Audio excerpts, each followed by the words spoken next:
Hello guys, welcome to the class. One Piece arc wise explanations కి స్వాగతం. And ఇప్పుడు వరకు మనం లాంగ్ రోడ్ ఆర్క్ వరకు ఫినిష్ చేసుకున్నాం. అండ్ ఈ సిరీస్ లో ఇప్పుడు జరుగుతున్నది వాటర్ 7 ఆర్క్. ఈ ఆర్క్ చాలా పెద్దది, సో పార్ట్స్ గా ఎక్స్ప్లెయిన్ చేస్తాను. వాటర్ 7 ఆర్క్ లో ఇది సెకండ్ పార్ట్. ఎవరైనా కనుక కొత్తగా ఈ వీడియోస్ ని చూస్తుంటే పాత వీడియోస్ ని ఒకసారి చూసి ఆ తర్వాత ఈ వీడియోస్ ని కంటిన్యూ చేయండి. అండ్ ఎవరైనా సబ్స్క్రైబ్ చేసుకోకపోతే మాత్రం ఖచ్చితంగా చేసుకోండి. You are going to experience peak. So Water 7 arc లో నెక్స్ట్ పార్ట్ లోకి వెళ్ళబోయే ముందు లాస్ట్ పార్ట్ లో ఏం జరిగిందో గుర్తు చేసుకుందాం. లూఫీ అండ్ తన క్రూ కోకోరా హెల్ప్ తో వాటర్ 7 ఐలాండ్ కి అయితే చేరుకుంటారు. అండ్ ఆ కంట్రీకి మేయర్ అండ్ అదే కాకుండా గెలెలా అనే షిప్ బిల్డింగ్ కంపెనీకి ప్రెసిడెంట్ అయిన ఐస్బర్గ్ ని స్ట్రా హ్యాట్స్ కలుస్తారు. లూఫీ వాళ్ళు గోయింగ్ మేరీ షిప్ ని రిపేర్ చేయించుకుందాం అనుకుంటారు కాబట్టి షిప్ పరిస్థితి ఎలా ఉందో చూడడానికి ఐస్బర్గ్ కంపెనీకి చెందిన కాకు అనే ship builder going Merry ship condition check చేసుకొని వస్తాడు. అండ్ తను షాకింగ్ గా గోయింగ్ మేరీ షిప్ ని తిరిగి రిపేర్ చేయడం కుదరదు అని చెప్తాడు. అండ్ దానికి రెప్లికేట్ కూడా తయారు చేయలేరని అక్కడున్న షిప్ బిల్డర్స్ అందరూ చెప్తారు. సో లూఫీ వాళ్ళు ఏం చేయాలి అనే కన్ఫ్యూజన్ లో పడతారు. ఇంకో పక్క Luffy and Nami ship building కంపెనీలోకి ఎంటర్ అయ్యే టైంలో ఉసోప్ చివరగా వస్తుండడం చూసి ఫ్రాంకీ ఫ్యామిలీ వాళ్ళు ఉసోప్ ని లాక్కెళ్లి తన దగ్గర ఉన్న మనీని తీసుకొని తనని దారుణంగా కొట్టి వాటర్ 7 వీధుల్లో పడేసి వెళ్లిపోతారు. ఇక్కడ ఉసోప్ పరిస్థితి ఇలా ఉంటే ఇంకో పక్క చాపర్ తో పాటు షాపింగ్ వెళ్లిన నీకో రాబిన్ CP9 కి సంబంధించిన ఎవరో తనని కలవడంతో తను సడన్ గా కనిపించకుండా మాయమవుతుంది. అండ్ తను ఎక్కడికి వెళ్ళిందో ఎవరికి తెలీదు. సో ఈ పార్ట్ ఇక్కడ నుండే స్టార్ట్ అవుతుంది. నామి మిగతా వాళ్ళని తీసుకొని రావడానికి గోయింగ్ మేరీ షిప్ దగ్గరికి బయలుదేరితే దారిలో తనకి గాయాలతో పడి ఉన్న ఉసోప్ కనిపిస్తాడు. అండ్ తను ఫ్రాంకీ ఫ్యామిలీ దగ్గర డబ్బులు పోగొట్టుకున్నట్టు చెప్తాడు. నామి ఉసోప్ ని ఓదార్చి షిప్ దగ్గరికి వెళ్లి చాపర్ ని తీసుకొని వస్తానని చెప్తుంది తన గాయాలని ట్రీట్ చేయడానికి. అండ్ ఉసోప్ ని అప్పటిదాకా అక్కడే ఉండమని చెప్తుంది. అండ్ తన దగ్గర ఉన్న బుల్ తో ఫాస్ట్ గా గోయింగ్ మేరీ షిప్ దగ్గరికి బయలుదేరుతుంది. కట్ చేస్తే ఇంకోవైపు నీకో రాబిన్ షిప్ దగ్గరికి వచ్చేసి ఉంటుంది అనే నమ్మకంతో Chopper and Sanji going Merry ship దగ్గరికి వచ్చేసి ఉంటారు. వాళ్ళు వచ్చిన తర్వాత గోయింగ్ మేరీ షిప్ ని ఇంకెవరూ రిపేర్ చేయలేరు అనే విషయాన్ని జోరో దగ్గర నుండి తెలుసుకుంటారు. వాళ్ళ విషయాన్ని తెలుసుకుని అస్సలు డైజెస్ట్ చేసుకోలేకపోతారు. కానీ జోరో మాత్రం యాజ్ యూజువల్ కూల్ గానే ఉంటాడు. ఎందుకంటే తను రియాలిటీని ఈజీగా యాక్సెప్ట్ చేయగలుగుతాడు. అది ఎంత కష్టంగా ఉన్నా మిగతా వాళ్ళు ఎమోషనల్ గా ఆలోచిస్తే జోరో మాత్రం ప్రాక్టికల్ గా ఆలోచిస్తాడు. అండ్ వీళ్ళు మాట్లాడుకుంటూ ఉంటున్న టైంలోనే నామి గోయింగ్ మేరీ షిప్ దగ్గరికి వచ్చేస్తుంది. కట్ చేస్తే ఇంకోవైపు వాటర్ 7 యొక్క నార్త్ ఈస్ట్ బీచ్ దగ్గర స్క్రాప్ యార్డ్ అనే ప్లేస్ లో ఫ్రాంకీ హౌస్ ఉంటుంది. అక్కడే ఫ్రాంకీ ఫ్యామిలీకి చెందిన వాళ్ళందరూ ఉంటారనమాట. సో ఫ్రాంకీ ఫ్యామిలీ మెంబర్స్ వాళ్ళ లీడర్ అయిన ఫ్రాంకీని వాళ్ళ హౌస్ లో కలుసుకుంటారు. అండ్ వాళ్ళు తెచ్చిన 200 మిలియన్ బేరీస్ ని ఫ్రాంకీకి ఇస్తారు. వాళ్ళు తెచ్చిన డబ్బును చూసి ఫ్రాంకీ చాలా హ్యాపీగా ఫీల్ అవుతాడు అనమాట. ఎందుకంటే వాళ్ళ సీ హార్స్ బుల్ రేస్ లో ఓడిపోవడం వల్ల వాళ్ళ దగ్గర కంప్లీట్ గా మనీ పోయి ఉంటుంది. చిల్లి గవ్వ కూడా ఉండదు. అలాంటిది తన వాళ్ళు ఒకే రోజులో 200 మిలియన్ తీసుకొని వచ్చేసరికి ఫ్రాంకీ ఆనందాన్ని తట్టుకోలేక పార్టీ చేసుకుందామని చెప్తాడు. తను పార్టీ చేసుకుందామని చెప్తాడో లేదో ఒక పెద్ద ఎక్స్ప్లోజన్ జరిగి డోర్ లో నుండి ఉసోప్ లోపలికి వస్తాడు. తన బాడీ అంతా గాయాలతో ఉన్నప్పటికీ నామి ఎక్కడికి కదలొద్దు అని చెప్పినప్పటికీ వాళ్ళ దగ్గర ఉన్న డబ్బును తీసుకుని గోయింగ్ మేరీ షిప్ ని తిరిగి రిపేర్ చేసుకోవాలని ఉసోప్ ఫ్రాంకీ ఫ్యామిలీతో ఫైట్ చేయడానికి డైరెక్ట్ గా వచ్చి ఉంటాడు. అక్కడున్న ఫ్రాంకీ ఫ్యామిలీ వాళ్ళు ఉసోప్ ని చూసి గుర్తుపట్టి తను స్ట్రా హ్యాట్ పైరేట్స్ కి చెందినవాడని ఫ్రాంకీకి చెప్తారు. ఉసోప్ చాలా కోపంగా మా గోయింగ్ మేరీ షిప్ ని తిరిగి రిపేర్ చేసుకోవడానికి మాకు ఆ డబ్బులు చాలా ఇంపార్టెంట్, సో ఆ డబ్బులు తిరిగి ఇచ్చేయని అడుగుతాడు. దానికి ఫ్రాంకీ మీ షిప్ కి ఏమైతే నాకేంటి సంబంధం, ఇప్పుడు ఈ మనీ మాది. పైరేట్స్ దగ్గర నుండి డబ్బులు ఎవరైనా దొంగలిస్తే ఎవరు మమ్మల్ని శిక్షించరు. ఈ డబ్బులు ఎక్కడి నుండి వచ్చాయో మాకు అనవసరం. ఒకవేళ గనక మీరు మరీన్స్ దగ్గర చెప్దామనుకున్నా వాళ్ళు రివర్స్ లో మిమ్మల్ని అరెస్ట్ చేస్తారు. స్ట్రా హ్యాట్ లూఫీ దగ్గర ఇంత వేస్ట్ గా ఉండే క్రూ మెంబర్స్ ఉన్నారని నాకు తెలియదు అని చెప్పి ఉసోప్ ని కొడతాడు. రిటర్న్ లో ఉసోప్ కూడా ఫైట్ చేయడానికి ట్రై చేస్తాడు. కానీ ఫ్రాంకీ ఉసోప్ కంటే చాలా స్ట్రాంగ్ గా ఉండడం వల్ల ఉసోప్ ఏం చేయలేకపోతాడు. ఆ తర్వాత ఉసోప్ ని ఫ్రాంకీ కొట్టి తన ఫ్యామిలీ మెంబర్స్ చేతిలో ఉసోప్ ని వదిలేసి తన 200 మిలియన్ బేరీస్ ని తీసుకొని అక్కడి నుండి వెళ్లిపోతాడు ఎంజాయ్ చేయడానికి. ఉసోప్ చాలా గట్టిగా ఏడుస్తుంటాడు అనమాట ఆ డబ్బుని తిరిగి ఇచ్చేయని. కానీ ఫ్రాంకీ వెళ్లిపోతాడు. కట్ చేస్తే ఇంకోవైపు ఉసోప్ ని వెతుక్కుంటూ నామి చెప్పిన ప్లేస్ కి జోరో, సాంజీ అండ్ చాపర్ వెళ్తే నామి గోయింగ్ మేరీ షిప్ లోనే ఉంటుంది. అండ్ తన దగ్గర ఉన్న 100 మిలియన్ బేరీస్ ని తను ఒక్కతే కాపలా కాస్తూ ఉంటుంది అనమాట. నామి చెప్పినట్టుగానే జోరో, సాంజీ అండ్ చాపర్ నామి చెప్పిన ప్లేస్ కి వెళ్తారు గాని అక్కడ ఉసోప్ వాళ్ళకి కనిపించడు. కానీ అక్కడే ఉసోప్ కి సంబంధించిన బ్లడ్ కనిపిస్తుంది. ఆ బ్లడ్ దారి పొడుగునా ఉండడం చూసి తను ఖచ్చితంగా ఫ్రాంకీ ఫ్యామిలీ దగ్గరికి వెళ్ళుంటాడు అని జోరో అర్థం చేసుకుంటాడు. సో వీళ్ళు వాళ్ళ దగ్గరికి వెళ్దామని రెడీ అయ్యే లోపలే ఫ్రాంకీ ఫ్యామిలీని వెతుక్కుంటూ వెళ్ళిన లూఫీ మొత్తానికి ఆ ప్లేస్ కి వచ్చి పడతాడు. సో వీళ్ళందరూ కలుసుకుంటారనమాట. అండ్ ఆ తర్వాత బ్లడ్ ని ఫాలో చేసుకుంటూ ఫ్రాంకీ హౌస్ వరకు చేరుకుంటారు. అక్కడ ఫ్రాంకీ ఫ్యామిలీ హౌస్ ముందు ఉసోప్ ని దారుణంగా కొట్టి పడేసి ఉంటారు. Luffy, Zoro, Sanji and Chopper Usopp ని అలా చూసి తను ప్రాణాలతో ఉన్నాడో లేదో చెక్ చేసుకుని 5 నిమిషాలు ఇక్కడ ఉండు, పని కాలించుకొని మళ్ళీ వస్తామని చెప్పి నలుగురు మెంటల్ గాళ్ళు చాలా కోపంగా ఫ్రాంకీ హౌస్ లోపలికి వెళ్తారు. లూఫీ వాళ్ళు లోపలికి వెళ్లే టైంలో ఫ్రాంకీ ఫ్యామిలీ వాళ్ళు చిల్ అవుతూ ఉంటారు. ఇష్టం వచ్చినట్టు ఎంజాయ్ చేస్తుంటారనమాట.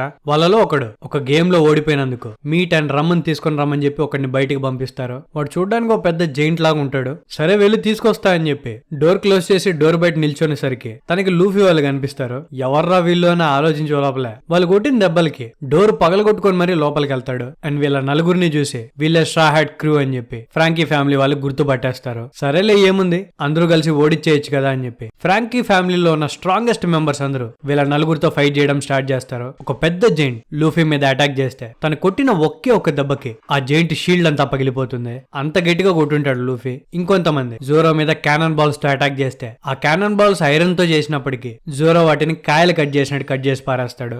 ఏంట్రా వీడు ఐరన్ ను కూడా కట్ చేస్తున్నాడని ఫ్రాంకీ ఫ్యామిలీ వాళ్ళు భయపడి చేస్తారు. ఇంకో పక్క సాంజీ కాళ్ళని తిప్పుతూ ప్రతి ఒక్కటి తలని ఫుట్బాల్ తన్నట్టు తన్నుతూ ఉంటాడు. ఇంకో పక్క చాపర్ తన కొమ్ములతో కనిపించినట్టు కుమ్మి బారేస్తుంటాడు అనమాట. వీళ్ళు బాధడం చూసి ఫ్రాంకీ ఫ్యామిలీలో ఒకడు, మీ డబ్బు ఇప్పుడు మాతో లేదు, మా లీడర్ ఫ్రాంకీ తీసుకెళ్లిపోయాడు అని చెప్పిన మేము ఇప్పుడు కొడుతుంది ఇప్పుడు డబ్బుల కోసం కాదరా అని చెప్పి నలుగురు కలిపి అందరినీ కుక్కను కొట్టినట్టు కొడతారు. అది కూడా కాదు అంతకంటే దారుణంగా కొడతారు. 10 నిమిషాల్లో ఫ్రాంకీ ఫ్యామిలీ ఉన్న హౌస్ ని డెస్ట్రాయ్ చేసి పారేస్తారు. మరి ఉసోప్ ని కొట్టిన వాళ్ళనే మన వాళ్ళు అంత ఈజీగా ఎందుకు వదులుతారు? సో కాసేపటికి చాపర్ ఉసోప్ ని హీల్ చేస్తాడు. సాంజీ లూఫీని ఇప్పుడు మనం ఫ్రాంకీ వెనకాల వెళ్ళాలా లేదా గోయింగ్ మేరీ షిప్ దగ్గరికి వెళ్ళాలా, నెక్స్ట్ ప్లాన్ ఏంటి అని అడిగితే దానికి లూఫీ మనం ఇంకా గోయింగ్ మేరీ షిప్ ని వదిలేయాల్సిన టైం వచ్చింది అని చెప్తాడు. కట్ చేస్తే ఇంకోవైపు గెలైలా కంపెనీ దగ్గర ఐస్బర్గ్ తో మాట్లాడడానికి వరల్డ్ గవర్నమెంట్ తరపు నుంచి కార్గీ వచ్చి ఉంటాడు. అండ్ తనతో సీక్రెట్ గా మాట్లాడి ఉంటాడు. వాళ్ళిద్దరికి జరిగిన కాన్వర్సేషన్ లో కార్గీ ఐస్బర్గ్ ని ఏదో వస్తువు గురించి అడుగుంటాడు. అండ్ ఐస్బర్గ్ ఏమో తన దగ్గర ఆ వస్తువు లేదని పంపేసి ఉంటాడు. ఇది ఫస్ట్ టైం కాదనమాట, ఇలా చాలా సార్లు జరుగుంటుంది. వరల్డ్ గవర్నమెంట్ ఏమో కార్గీని ఆ వస్తువు తన దగ్గర ఉందో లేదో తెలుసుకోవడానికి ఐస్బర్గ్ దగ్గరికి పంపిస్తే ఐస్బర్గ్ ప్రతిసారి లేదని చెప్పేవాడు. సో ఖలీఫా కార్గీ వాళ్ళు వెళ్ళిపోయిన తర్వాత ఐస్బర్గ్ ని అడుగుతుంది ఎందుకు వాళ్ళు అన్ని సార్లు వస్తారు అండ్ వెళ్ళేటప్పుడు కోపంగా వెళ్తారు అని. దానికి ఐస్బర్గ్ చెప్తాడు వాళ్ళకి నా దగ్గర ఉన్నది ఒకటి కావాలి, దానికోసం ప్రతిసారి ఒక కొత్త డీల్ తో వస్తూ ఉంటారు, నాకు దాన్ని ఇవ్వడం ఇష్టం లేక నా దగ్గర అది లేదని చెప్పి వాళ్ళకి అబద్ధం చెప్పి పంపిస్తూ ఉంటానని చెప్తాడు. అదే టైంలో మనకి ఐస్బర్గ్ ఆఫీస్ లో నికో రాబిన్ యొక్క పోస్టర్ కనిపిస్తుంది. అది కూడా తన చిన్నప్పటి పోస్టర్ అన్నమాట. అసలు ఐస్బర్గ్ కి అండ్ నికో రాబిన్ కి మధ్యలో ఉన్న కనెక్షన్ ఏంటో మనకు ఫ్యూచర్ లో తెలుస్తుంది. కట్ చేస్తే గోయింగ్ మేరీ షిప్ దగ్గర బాగా చీకటి పడిపోయి ఉంటుంది. మొత్తానికి చాపర్ ఇచ్చిన మెడిసిన్స్ వల్ల ఉసోప్ నిద్రలేస్తాడు. తను లేచిన తర్వాత అందరికీ సారీలు చెప్తాడు. తన వల్లే మనీ పోయింది కాబట్టి. ఉసోప్ అలా బాధపడడం చూసి లూఫీ ఉసోప్ తో నువ్వు ఇంకా బాధపడకు ఉసోప్, మనీ గురించి మర్చిపో, మన దగ్గర ఇంకా 100 మిలియన్ ఉంది కదా అని అంటే దానికి ఉసోప్ అవునా అయితే 100 మిలియన్ తో మనం గోయింగ్ మేరీ షిప్ ను మొత్తం రెడీ చేసేయగలుగుతామా, ఇంకా ఎక్కువ డబ్బులుంటాయి, మనం ఈ షిప్ ని ఇంకా స్ట్రాంగ్ చేయగలిగే వాళ్ళం కదా అని అంటే దానికి లూఫీ నేను షిప్ ను మారుద్దామని డిసైడ్ అయ్యాను ఉసోప్, ఇప్పటి వరకు గోయింగ్ మేరీ షిప్ మనకి చాలా హెల్ప్ చేసింది కానీ దీన్ని మనం ఇక్కడే వదిలేక తప్పదు అని చెప్తాడు. అండ్ తన దగ్గర ఉన్న కేటలాగ్ ఓపెన్ చేసి అందులో కొత్త షిప్స్ వెతకడం స్టార్ట్ చేస్తాడు. లూఫీ మాటలు వినగానే ఉసోప్ షాక్ అయిపోతాడు అనమాట.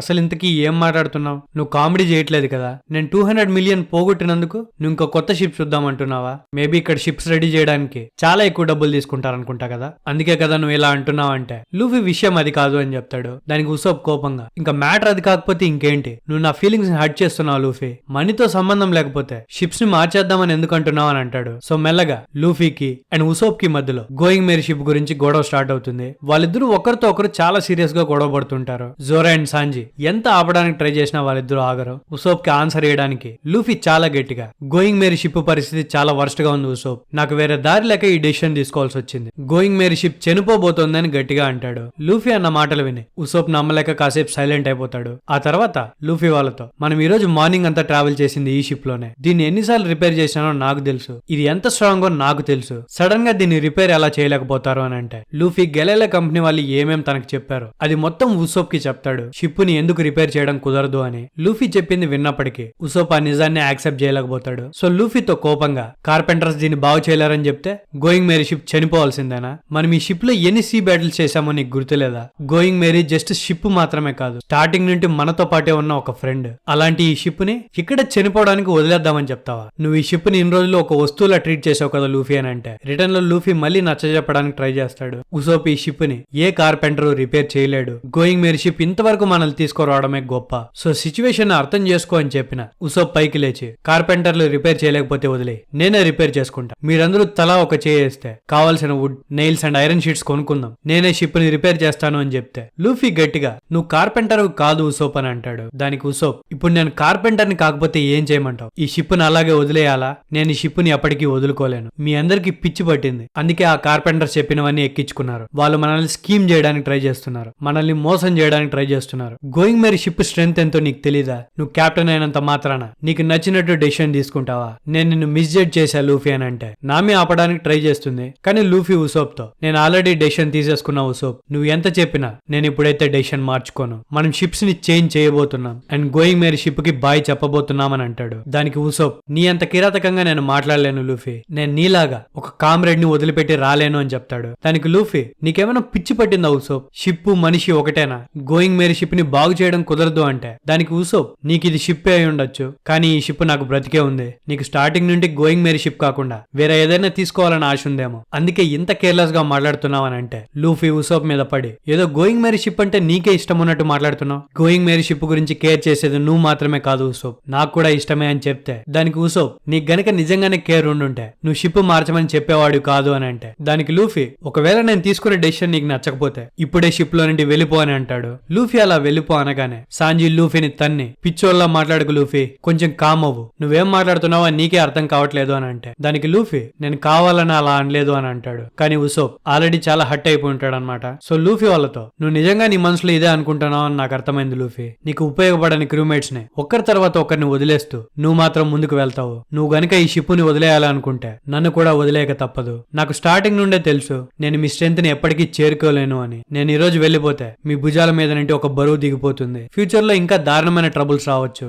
వేరే రకాల ప్రాబ్లమ్స్ రావచ్చు. అలాంటి సిచ్యువేషన్స్ లో నాలాంటి క్రూ మెంబర్ మీకు ఎప్పటికీ పనికిరాడు. నువ్వు పైరెట్ కింగ్ అవ్వాలనుకుంటున్నావు కదా లూఫీ, కానీ నీతో పాటు నేనంత దూరం రావాల్సిన అవసరం నాకు లేదు. ఆ రోజు మీరు నన్ను ఇన్వైట్ చేశారు కాబట్టి నేను మీతో పాటు వచ్చాను అండ్ ఫేట్ మనల్ని ఇక్కడి వరకు తీసుకొని వచ్చింది. ఇప్పుడు మన గోల్స్ వేరే కాబట్టి మనం సపరేట్ అవ్వక తప్పదు అని చెప్పి అందరూ వెళ్ళొద్దు అని చెప్తున్నా ఉసోప్ షిప్ లో నుండి బయటికి వెళ్ళిపోతాడు. కానీ వెళ్లే ముందు షిప్ అనేది కెప్టెన్ కే చెందాలి. సో రేపు నాతో ఫైట్ చేయడానికి రెడీ అవ్వు. మన ఇద్దరిలో ఎవరు గెలిస్తే గోయింగ్ మేరీ షిప్ వాళ్ళతోనే ఉంటుంది అని చెప్తాడు. అండ్ లూఫీని తనతో డ్యూయల్ కి ఛాలెంజ్ చేస్తాడు. ఆ రోజు నైట్ డ్యూయల్ ఉంది కాబట్టి ఉసోప్ అక్కడ నుండి వెళ్ళిపోతాడు. అండ్ లూఫీ షిప్ లో రెస్ట్ తీసుకుంటూ ఉంటే నామి లూఫీ దగ్గరికి వచ్చి, మీరిద్దరూ ఫైట్ చేసుకోవడం వల్ల ఎటువంటి యూజ్ లేదు, మీరిద్దరూ మంచి ఫ్రెండ్స్ కదా, ఎందుకు ఫైట్ చేసుకోవాలి? ఉసోప్ చాలా బాధలో ఉన్నాడు కాబట్టి తను అలా మాట్లాడుండొచ్చు, నువ్వు తనకెళ్ళి సారీ చెప్పు, ఈ ప్రాబ్లం ని మాట్లాడి పరిష్కరించుకోవచ్చు అని చెప్తుంది. నామి అవన్నీ చెప్తున్నా లూఫీకి మాత్రం అదే రోజు నైట్ 10 గంటలకి ఉసోప్ తనతో ఫైట్ చేస్తానని చెప్పిన మాటలు గుర్తొస్తూ ఉంటాయి. సో లూఫీ నామితో, నువ్వు ఎంత చెప్పినా నా డెసిషన్ ని మాత్రం నేను మార్చుకోను.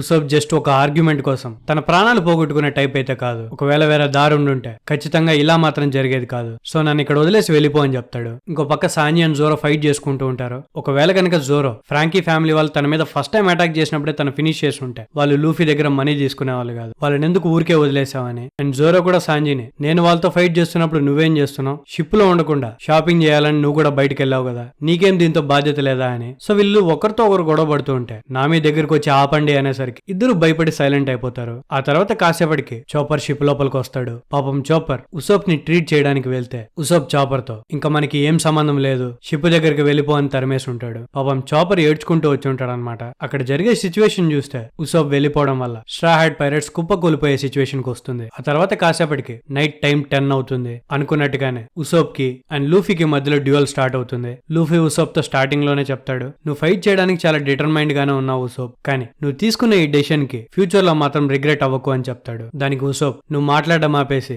నాతో ఫైట్ కి తయారవ్వు, నేను నీతో ఫైట్ చేయడానికి ప్రిపేర్డ్ గానే వచ్చాను అని చెప్తాడు. చాపర్ జోరోతో, ఉసోప్ చాలా గాయాలతో ఉన్నాడు, మనం వాళ్ళని ఆపుదామా అంటే జోరో చాపర్ తో ఒకే మాట అంటాడు, నువ్వు చూస్తే చూడు లేదా లోపలికి వెళ్ళిపో అని. ఆ తర్వాత కాసేపటికి అనుకున్నట్టుగానే లూఫీకి అండ్ ఉసోప్ కి మధ్యలో ఫైట్ స్టార్ట్ అవుతుంది. ఈ ఫైట్ ని నేను ఎక్స్ప్లెయిన్ చేయను, ఒకవేళ కనుక మీరు చూడాలి అనుకుంటే డైరెక్ట్ గా యూట్యూబ్ లోకి వెళ్ళి లూఫీ వర్సెస్ ఉసోప్ వాటర్ 7 ఆర్క్ అని కొట్టండి, చాలా వీడియోస్ ఉంటాయి. ఇదే మీకు హోంవర్క్. నేను జస్ట్ బ్రీఫ్ గా ఎక్స్ప్లెయిన్ చేస్తానంటే, సో ఫైట్ స్టార్ట్ అవగానే ఉసోప్ ఫ్లాష్ డైల్ ని యూజ్ చేసి లూఫీకి కళ్ళు కనపడకుండా చేస్తాడు. ఆ తర్వాత తనని కొన్ని లిక్విడ్ బాల్స్ తో కొడతాడు. ఏంట్రా ఉసోప్ ఇది అని అంటే, ఫైట్ లో నోరు అంత పెద్దగా తెరవకూడదు లూఫీ అని చెప్పి ఉసోప్ ఒక ఫైర్ బాల్ ని లూఫీ నోట్లోకి పంపిస్తాడు. తన గొంతంతా కాలిపోతుంది. ఉసోప్ కొన్ని థాన్స్ తో అక్కడే ఒక ట్రాప్ సెట్ చేసి ఉంటాడు. లూఫీ దాని మీద పడతాడనమాట. మెల్లగా తప్పించుకునే లోపలే ఉసోప్ లూఫీ మీద షురికెన్స్ తో అటాక్ చేస్తాడు. లూఫీ వాటిని తప్పించుకుంటాడో లేదో ఉసోప్ తన మీద ఒక ఫైర్ బాల్ ని ప్రయోగిస్తాడు. దెబ్బకి అక్కడ ఒక పెద్ద ఎక్స్ప్లోజన్ జరిగి లూఫీ కుప్పకూలిపోతాడు. ఇద్దరు బెస్ట్ ఫ్రెండ్స్ ఒకరితో ఒకరు అలా ఫైట్ చేసుకుంటూ ఉంటే గోయింగ్ మేరీ షిప్ కూడా కంటతడి వస్తుంది. అంటే అవి రియల్ కన్నీళ్లు కాకపోయినా ఆ పెద్ద ఎక్స్ప్లోజన్ జరిగినప్పుడు షిప్ పూర్తిగా కదిలి నీళ్లు దాని మీద పడి గోయింగ్ మేరీ ఏడుస్తున్నట్టు కనిపిస్తుంది. సో లూఫీ మీద ట్రిక్స్ ప్రయోగించి ఉసోప్ గెలుస్తాడు అనుకునే టైంలో లూఫీ ఇంకా సీరియస్ గా ఫైట్ లోకి దిగుతాడు. తన మీద ప్రయోగించిన ప్రతి అటాక్ నుండి తప్పించుకొని ఉసోప్ మీద అటాక్ చేయడానికి వెళ్తాడు. వాళ్ళిద్దరూ ఫైట్ చేసుకుంటుంటే వాళ్ళు ఒకరితో ఒకరు గడిపిన క్షణాలు వాళ్ళకి గుర్తొస్తూ ఉంటాయి. వాళ్ళిద్దరూ ఒకరినొకరు రక్తం వచ్చేలా కొట్టుకుంటూ ఉంటే నామి చూడలేకపోతుంది. ఫైనల్ గా లూఫీ కొట్టిన దెబ్బకి ఉసోప్ అక్కడికక్కడే కుప్పగూలిపోతాడు. లూఫీ ఉసోప్ ని చూస్తూ, నువ్వు ఒక పిచ్చి వెదవే, నీకు గెలవడానికి ఛాన్సే లేదన్నప్పటికీ ఫైట్ చేసావు. గోయింగ్ మేరీ షిప్ తో నీకు ఇష్టం వచ్చింది చేసుకో, మేం మాత్రం కొత్త షిప్ తీసుకొని మళ్ళీ ఇక్కడ నుండి ప్రయాణిస్తాం. ఇన్ని రోజులు మాతో కలుసున్నందుకు థ్యాంక్స్ ఉసోప్ అని చెప్పి అక్కడ నుండి వెళ్లిపోతాడు. పాపం చాపర్ అదంతా చూసి తట్టుకోలేక ఉసోప్ గాయాలతో ఉండడం చూసి తనకి హెల్ప్ చేయడానికి వెళ్తాడు. కానీ సాంజీ తనని ఆపి, చాపర్, ఉసోప్ ఈ ఫైట్ లో ఓడిపోయాడు, మనం గనక వెళ్లి తన మీద జాలి చూపిస్తే తన గుండె పూర్తిగా పగిలిపోతుంది. ఉసోప్ ఓడిపోతాడని తెలిసే ఈ ఫైట్ లోకి ఎంటర్ అయ్యాడు. ఇది ఉసోప్ కి మాత్రమే కాదు, లూఫీకి ఎంత బాధ కలిగిస్తుందో కూడా ఆలోచించు అని చెప్తాడు. నామి అదంతా చూసి ఏడుస్తూ ఉంటుంది. అండ్ జోరో మాత్రం ఎటువంటి ఫీలింగ్స్ లేకుండా స్ట్రైట్ గా చూస్తుంటాడు అనమాట. అండ్ లూఫీతో అంటాడు, ఒక కెప్టెన్ అంటే ఇలాగే ఉండాలి, నువ్వు తీసుకునే డెసిషన్స్ మీద నీ క్లారిటీ లేకపోతే నిన్ను ఎవ్వడు నమ్మడు అని చెప్పి షిప్ ను ఖాళీ చేసేద్దామని జోరో చెప్తాడు. పాపం ఎంత బాధగా ఉన్నా చాపర్ మాత్రం కొన్ని మెడికేషన్స్ ని ఉసోప్ దగ్గరే వదిలేసి వచ్చేస్తాడు. ఒక పక్క ఉసోప్ గాయాలతో పడి ఉండి ఏడుస్తుంటే ఇంకో పక్క లూఫీ కూడా ఏడుస్తుంటాడు. యాక్చువల్లీ ఈ పార్ట్ ప్రతి ఒక్క వన్ పీస్ ఫ్యాన్ లైఫ్ లో చాలా ఎమోషనల్ పార్ట్ అనమాట. ఇది చెప్పేటప్పుడు నా వల్ల కూడా కాలేదు, చాలా ఎమోషనల్ అయ్యా. సో లూఫీ వాళ్ళు గోయింగ్ మేరీ షిప్ లో వాళ్ళ వస్తువులన్నీ తీసుకొని అక్కడ నుండి టౌన్ లోకి వెళ్ళిపోతారు. కానీ వాటర్ సెవెన్ కంట్రీలో మార్నింగే ఒక పెద్ద న్యూస్ సర్క్యులేట్ అవడం స్టార్ట్ చేస్తుంది. అదేంటంటే గెలేలా కంపెనీ ప్రెసిడెంట్ ఐస్బర్గ్ ని నైట్ ఎవరో చంపడానికి ట్రై చేశారు. అది ఎవరు అనేది ఎవరికి తెలియదు అనమాట. సో ఎవరు చంపారు, ఐస్బర్గ్ కి ఏం జరిగింది, ఉసోప్ ని వదిలేసిన తర్వాత స్ట్రా హ్యాట్స్ కి ఏం జరిగింది, ఇంతకీ నీకో రాబిన్ ఎక్కడికి వెళ్ళింది అనేది మనం నెక్స్ట్ పార్ట్ లో చూద్దాం. యాక్చువల్లీ ఈ పార్ట్ ఇంకొంచెం లాంగ్ ఉండాలి, బట్ టైం కుదరక నేను చేయలేదు. సో నెక్స్ట్ వీడియో వెన్స్డే కాదు రేపే వస్తుంది, ట్యూస్డే వస్తుంది. So thank you guys last వరకు చూసినందుకు. మళ్ళీ నెక్స్ట్ వీడియోతో రేపే కలుసుకుందాం. Thank you, love you, me anime professor.